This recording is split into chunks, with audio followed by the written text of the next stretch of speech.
kind of run you guys through, show you some of the drills that I do with NBA players. And then on top of that, we'll turn this into a question and answer session. So I'm going to make good use of our times here, but this is one of my favorite quotes. Sometimes an artist doesn't need to be told what to paint. He just needs to be taught how to hold the brush, right? Coaches like Pratt here, coaches like myself, what we're trying to do is we're trying to teach you guys how to hold the brush. We want you guys to have a better understanding of creativity that you can use in the game of basketball, which I think is probably one of the things that makes it certainly the best sport to all of us and one of the best sports in the world. The big thing for me here, this is me with Devin Booker. You know, I was an assistant coach with the Phoenix Suns, and I do the exact same thing that Pratt tries to do, whether he's working with you guys or whether he's working with, you know, NBA players, right? We have to set our expectations. We have to hold you guys accountable, and we want to build something that lasts. And so this is what I'll introduce you guys to before we start into our video stuff. What you're trying to do anytime you learn a new skill is you're trying to become unconsciously skilled, where you don't have to think, you only react. And there are 4 stages of habit building. And this is in anything you do. And now what I've done is I've adapted these for basketball, but first you're unconsciously unskilled. First, you don't know what you don't know. Then you're consciously unskilled, right? It's become to your attention that you need to work on a certain skill, things of that nature. Coach Pratt here has told you, you know, you got to work on your ball handling at your house. You've got to do these various things. And so you know that you've got to get better. And then after that, you know, we are consciously working, which means we are improving. And once you're working towards building those habits of being unconsciously skilled, which is really what you want to be, where you don't think, you react. So my philosophy as well now is, you know, there are skills and there are, let's see here. There are skills and there are concepts. I'm trying to get this off. I got somebody drawn on the screen here for me, Brad. I don't know how to erase all this stuff, but don't worry about it. Don't worry about it. All right, we'll press forward. All right, but there are skills and concepts. Right here, we're going to see a video that's taken up with Devin Booker. So Devin Booker actually injured his right hand. He injured the webbing on his right hand, and so going into training camp, we could only use his left hand, his offhand. So we decided to use that as an opportunity to grow a weakness. And so the drills we did only incorporated his left hand. You can see he's got a little brace cast thing on his right hand, but yet still we're working regardless. And I think that's the big thing is we're always in search of an opportunity and a time to get better, and Devin's always looking to better himself. That's one thing that commonality that the great ones have, is that they're always looking to improve. Here's some ball handling drills. Another example of skills concepts, right? So skills drills and conceptual drills are different in that conceptual drills are basically drills that are helping you train your decision making, how you use your skills in game. And so right here what we have are two ball handling exchange drills. And these are drills that are going to basically help us to become one with the ball so that we're able to handle it without thinking, which is going to help us in the game, because if we're defended by an opponent, what we're going to be able to do now is handle the pressure of the defense, make a good decision for our team on the offensive side of the ball.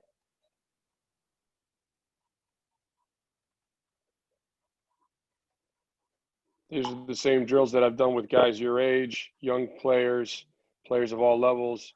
You can definitely master these drills regardless of your age. Here's a 3-finish drill. We call this finishing school, where we're going to work on 3 different choreographed finishes before the next guy goes.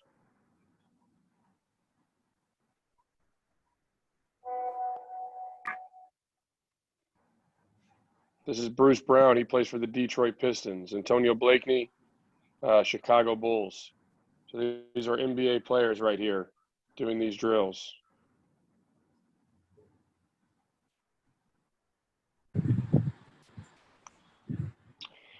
I separate my workouts into 3 different groups. One is brush your teeth. One is water your plants, and the other is sharpen your sword. And those three different elements are what I use. I'm going to do this actually. There we go. Are what I use. So there's three different elements are how I separate both the intensity and the length of my workouts, right? Everybody here, we brush our teeth every day.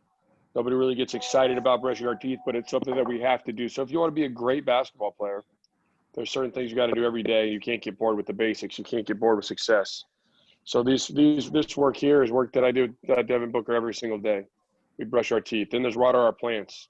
Right now you can overwater your plants and you can kill them. You want to give them water, you want to give them sunlight. And so what we do is try to find just the right amount of water and sunlight to help them grow. And then we want to sharpen our sword, which is prepare for battle. Usually our brush the teeth workouts are 30 minutes. Those are routine based.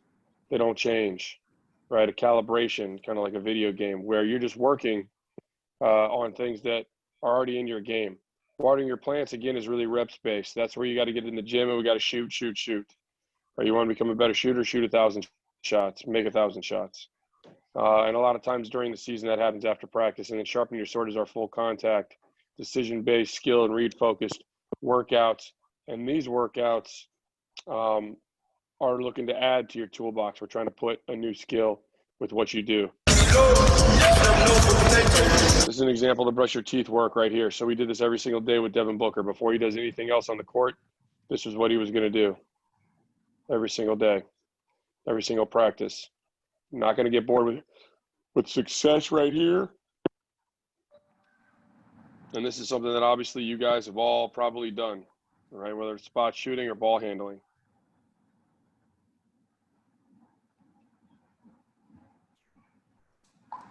Now this right here is part of a water your plants workout, rep space, rhythm breaker 100, where we're going to shoot 5 shots, 5 different shots, count our makes, and do it again. And at the end of this drill, we're going to have attempted 100 shots, and we're going to keep track of our makes. So perhaps we make 50, 60. The great players in this drill are going to make somewhere 75 or so. 75 out of 100 on a consistent basis. Anything over that, really elite. You can see he pops out, shoots a shot, then shoots a set shot, then what we call a shake shot, then we call a drift shot, and then another set shot.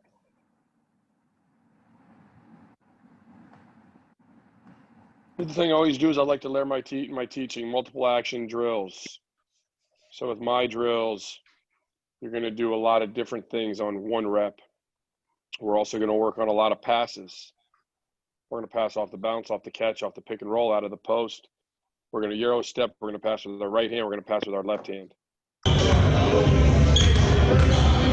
This is Devin Booker right now here, which is a drill that we do where we work on passing, relocating, and shooting. Here he handles the ball. Left-handed hook pass. You get to Euro step finish. And a pop back 3. Left-handed hook pass. Euro step finish.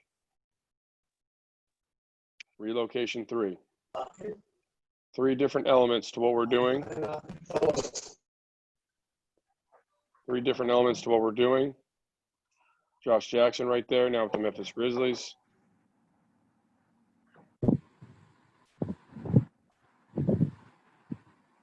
But again, we're trying to become unconsciously skilled. Right here, begin power pass. This is a little bit more dynamic right here. Set a step up screen, we get a right-handed pocket pass, we pop back. We set a step up screen, we snake it. Left-handed pocket pass, we pop back. Switch sides of the floor, we set a step up screen. We get a finish, and now we relocate for a 3-shot series. Relocation shot, set shot, sidestep shot, and that's Kobe Simmons currently with the Charlotte Hornets. The other thing we do is we always make extra passes in a lot of the drills we do. Here our guys shoot 2 shots, shake out of the corner, make an extra pass. Building a habit is as subtle as just making an extra pass. To you and me, this might not seem like a lot, but again, when we want to put a habit in, build a habit, it's the same thing. Talk about wanting to be unconsciously skilled. Right here, we just add the extra pass to our shot because an extra pass is actually a skill.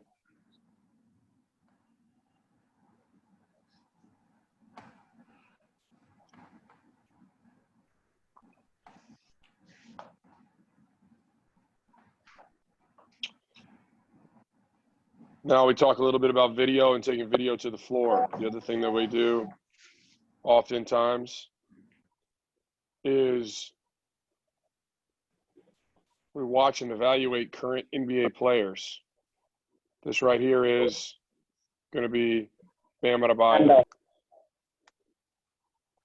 So right here you can see Bam takes it up, and these are what we call DHOs, or dribble handoffs. Forces the guy over the screen, dives to the basket for the finish.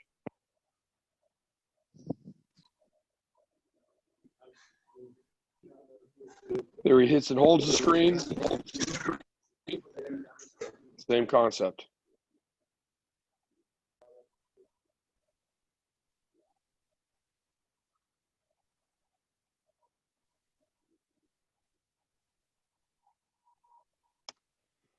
This right here is a little guy named Luka Doncic. These are handbacks. Anytime he catches the ball and passes it right back. You can see a lot of great skill on that particular play with his footwork. These are the same clips, again, we'll watch with our team. No different.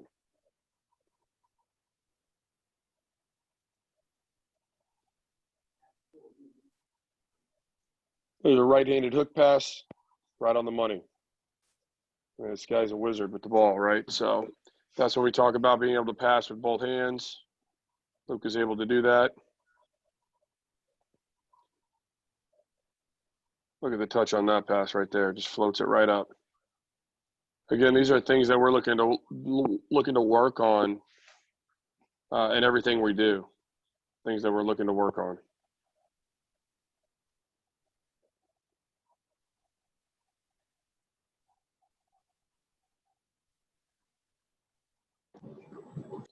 He's got a great touch for lead lobs. And the big thing about him, and this guy here, he's not particularly fast. He's not particularly explosive. But what he is he's great at making the right read.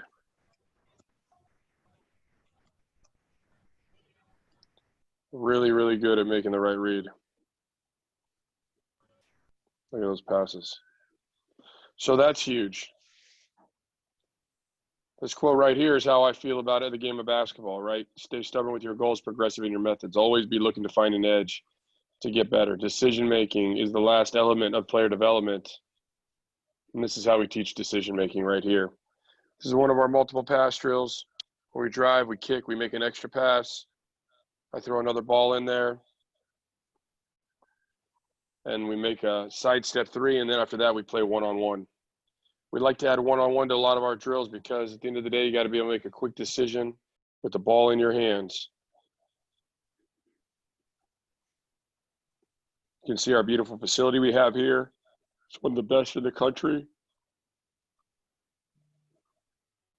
Our head coach is a guy named Penny Hardaway, one of the all-time great players in the history of the NBA. But what we're working on right here, a pass, an extra pass, sidestep shot, and then we play one-on-one.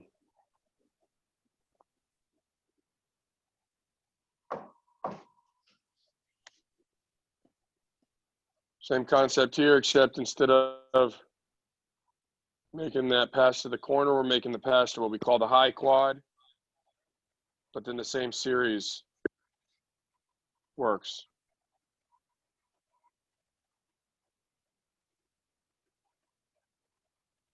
Always closing with one-on-one, trying to create a high-value shot in 5 seconds.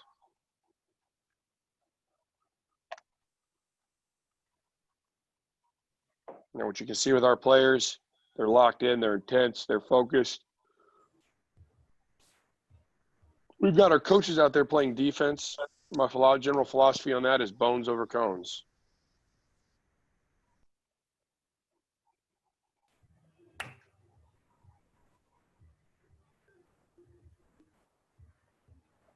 Bring it back up, minus the telestration.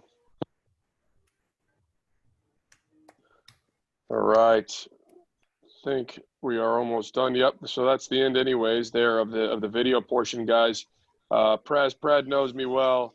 He also knows that I have, I have videos, that for days. But, rather than sit here and do that, we can make this a bit more interactive now. So I'll let Prad take it away. Indeed. Thank you, Cody, for sharing with us a lot of this video breakdown.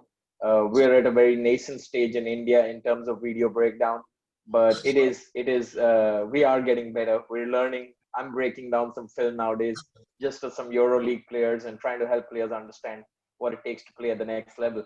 I'm going to start with the most exciting question. Probably that's why a lot of us are over here today.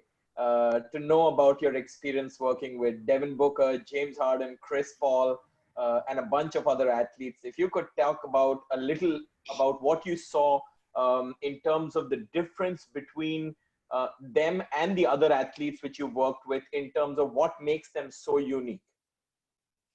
Yeah, no, it's one of those things where I've been blessed to be around a lot of really, really special players. And the big commonality that they have is, number one, they mean business. They're all about their business, right? They're all about the grind.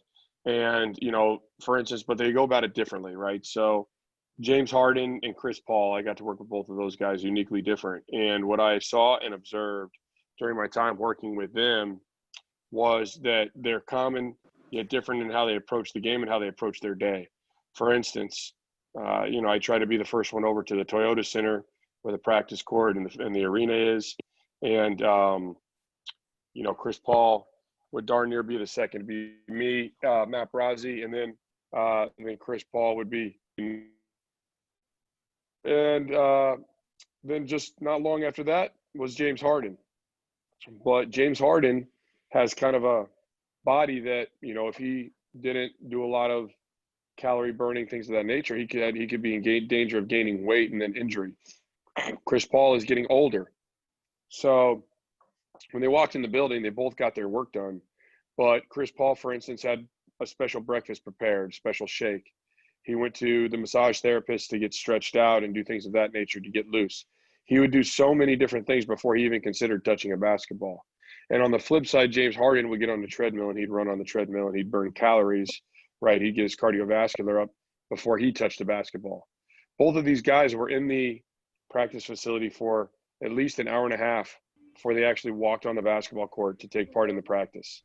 Now think about that and multiply that by, every single day, right? Doing it every single day, doing it for years. And what Chris Paul knows is preventing injury for him at this particular point in time is just as important. So his version of brushing the teeth is going to be getting there early, watching his diet, stretching, doing things of that nature before taking part in any, actual basketball or particularly any live activities on the court. And James, again, he knows his body. So it's all about owning your career, knowing who you are, and that's what those guys do. Devin Booker, on the other hand, kind of more, again, on the front end of his career. But again, he's the guy who, when you hit the court, he's not there's nothing random about what Devin Booker does. He's not walking onto the court to waste his time.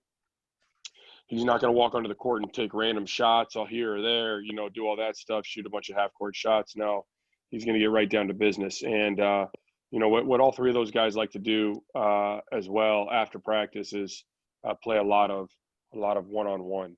They love to play one-on-one. And that's the other thing that I noticed is their love for competition is elite. So I've been very blessed to work with those guys, be around them, and then, kind of use some of the lessons that they taught me. Try to help the kids and the players I get the opportunity to be around. Right. Thanks, Cody. Another question which we have, which a lot of kids out here don't follow college ball as such, but I must let you all know that this year Cody's worked with some of the top players who are projected as the #1 NBA draft pick. If you could talk a little bit about your experience with James Wiseman, Precious Achiuwa, I'm sorry, I can't pronounce that name right. But No, Precious if you Achiuwa, could yeah, talk a that's little good. bit about your experience from working with these NBA potential lottery picks and what's it like? Yeah, no, obviously going this year to the college level, was an adventure, but got to work with a super talented roster. James Wiseman certainly won't be picked outside of the top 3 picks in this year's NBA draft. But what I noticed about him is he understands what he doesn't know, so he surrendered to coaching. So there's no reluctance for him to be coached. He wants to be coached. He's always looking to learn. He's always looking to advance his game, and he's thirsty for knowledge. So for him, when I get on him, or I say something to him, or I teach him, or whatever, he's just a sponge. He's looking to soak it up. And Precious Achiuwa is a guy who came into our fold with an agenda. He's another guy who's going to have a great career, very similar to the same reasons I talked about James Harden, Devin Booker, Chris Paul. Is that Precious? There wasn't a single practice that he didn't stay after to get better and work on his game. And I think that that's the commonality, is that different players have different varying levels of potential. But one of the biggest key is that you achieve whatever your potential is. My potential is different than Prad's, right? A lot of it can be based on height, quickness, different things, whatever. But what you want to do is you want to maximize what you can be. And if you maximize what you can be, you're going to maximize your role in the game, and you're going to maximize your experience in the game. And I think that's what those 2 kids did this year and will do for the rest of their careers. Right. So I'm gonna before I ask you a few, I'll just throw it out and just try to ask you some questions which we've got in the chat box. Everyone, I must tell you, I won't be able to cover every question out here due to the paucity of time, but we're going to try to cover as much as we can. We've got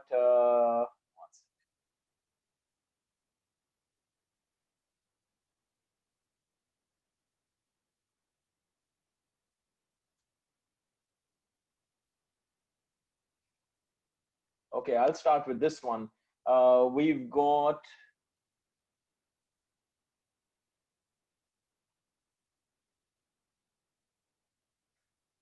you've been an elite shooter, one of the top at the Ivy League, and then gone and played pro across 8 countries and the NBA D League, and you've been a champion over there. Tell us a little bit about the art of shooting and what certain principles you've followed with yourself as well as with players, because that seems to be, it was always a vital part of the game, but it seems to be getting more and more important in the coming days.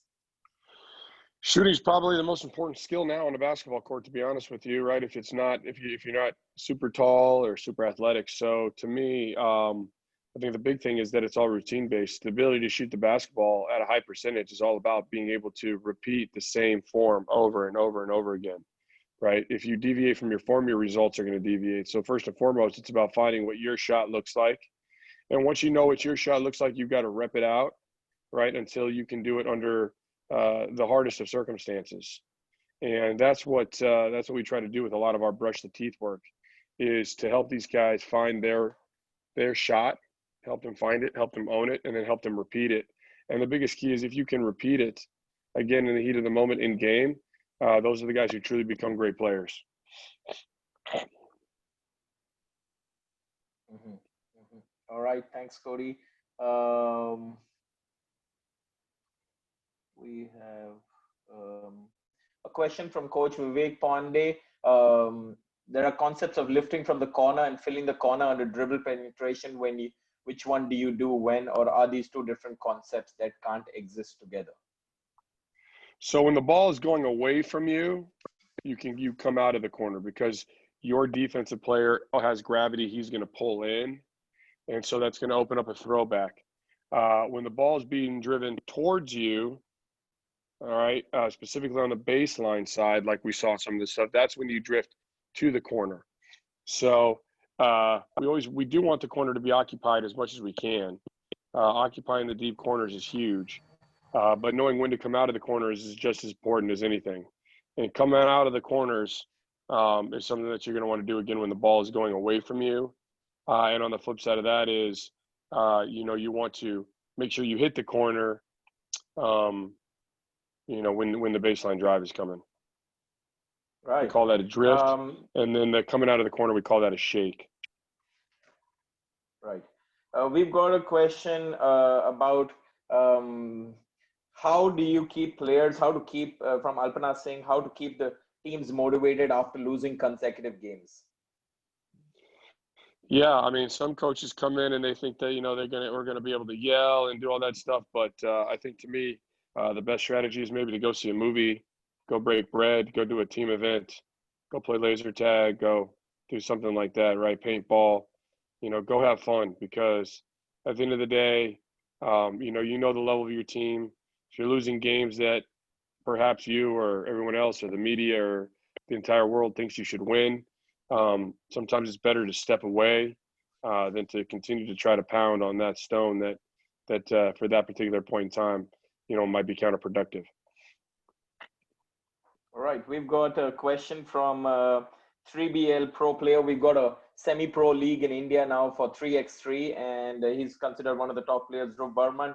He has asked you, I'll try to frame it a little different in terms of how do you, during the season, have volume and intensity practices in terms of, are they going hard every day, or how do you guys manage that load for those players? It's a good question. I'm just going to do this here real quick. Give me 1 second. This will make it easier for me to answer that question, but it's quite a good question. So I will show you exactly how we manage it.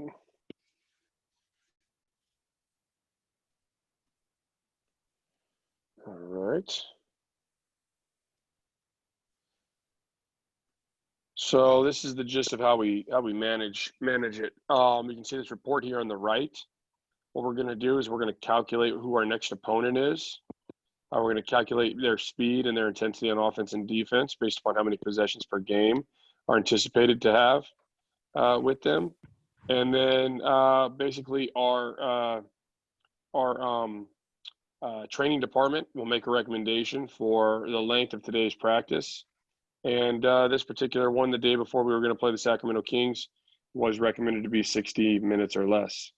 And what we understand here, it says no more than 11 full speed transition defense reps. So that means we can get about 10 to 15 minutes of live high intensity work during our session. And we got some artists here. You guys are pretty excellent when it comes to the artwork, but the bottom line is, again, we want to be conscious of our guys' legs. And so what we would try to do is we'll try to get a lot of our player development work in actually outside of the practice. Right. Thank you, Cody.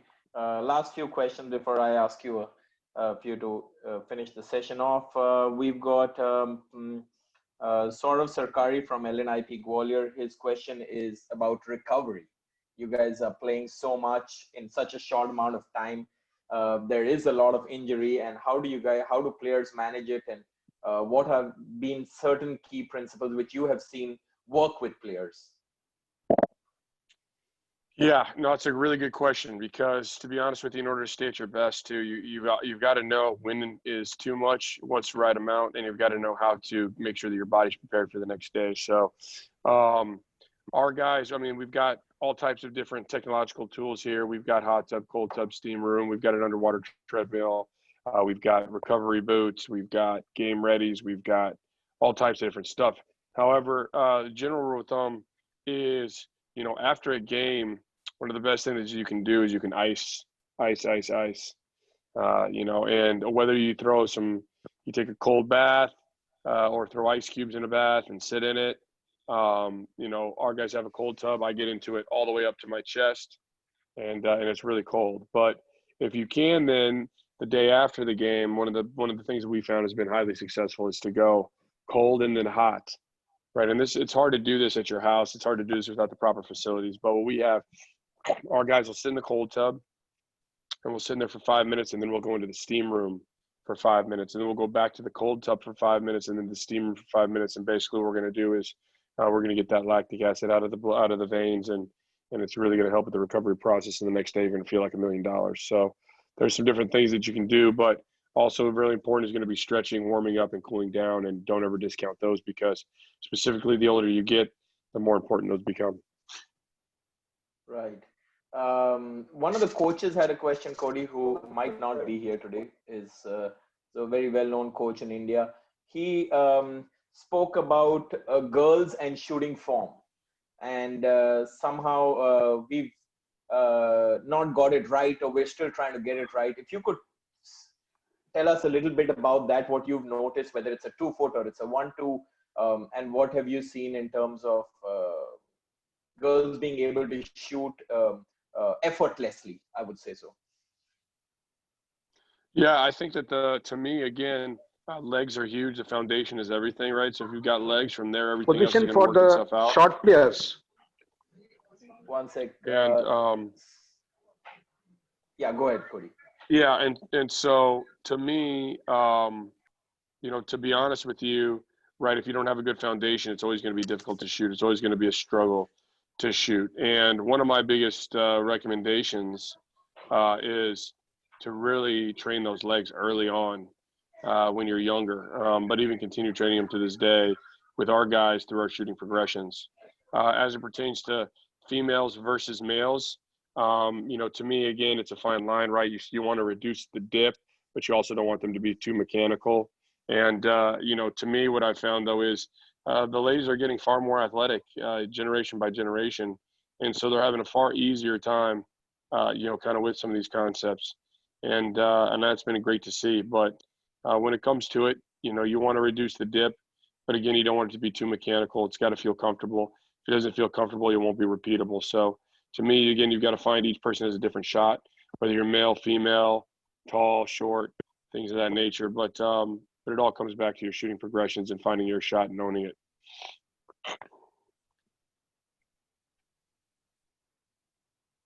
Right. We've got Sanjeev, sir. I have not understood your question. Or my answer or my question? Sanjeev Sharma, how to choose position according to match. Christo, can we unmute him if you can see where he is? That's the last few questions. Mm-hmm.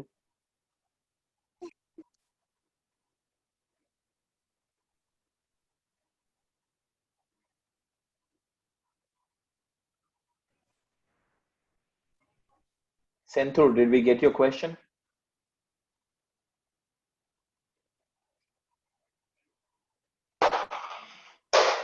Sir, position for the short players.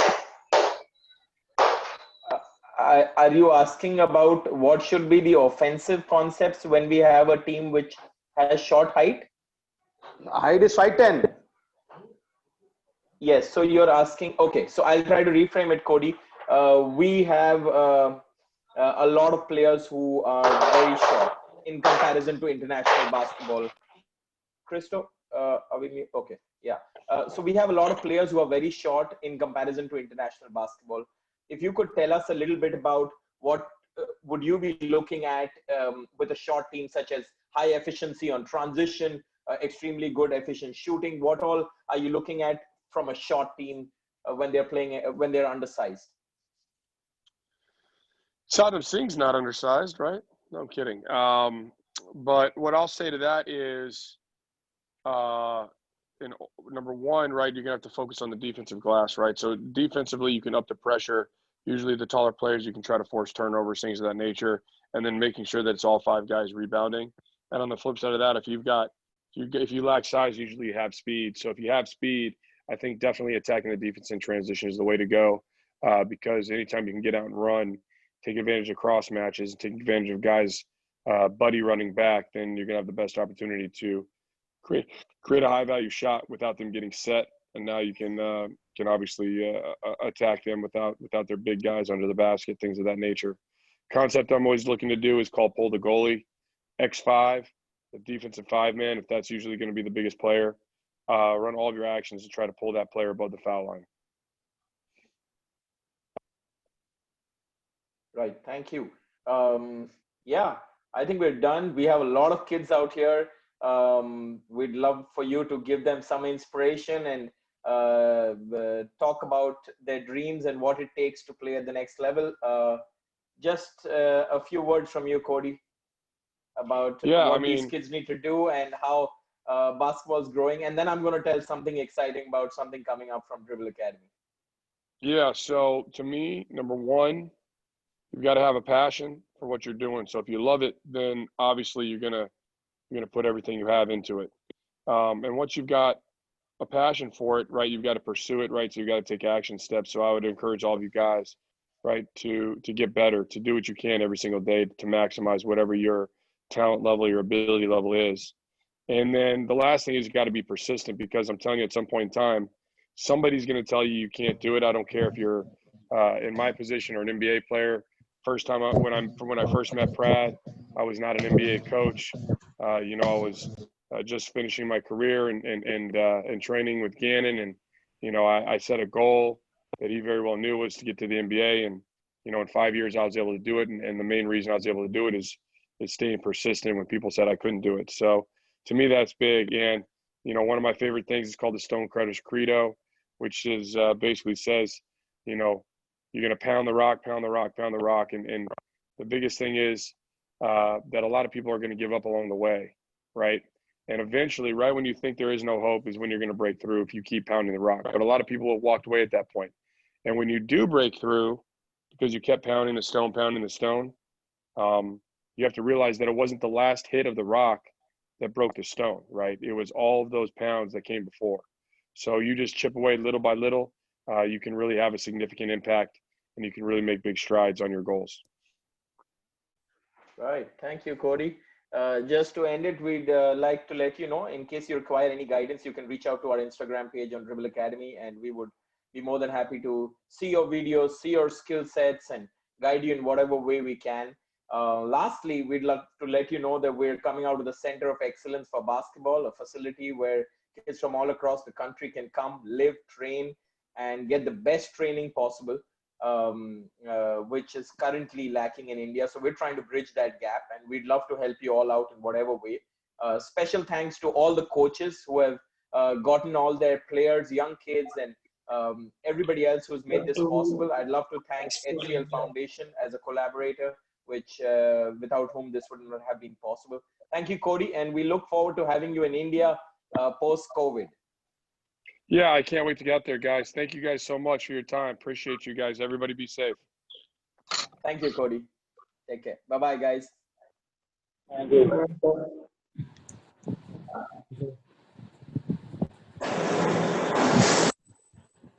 you.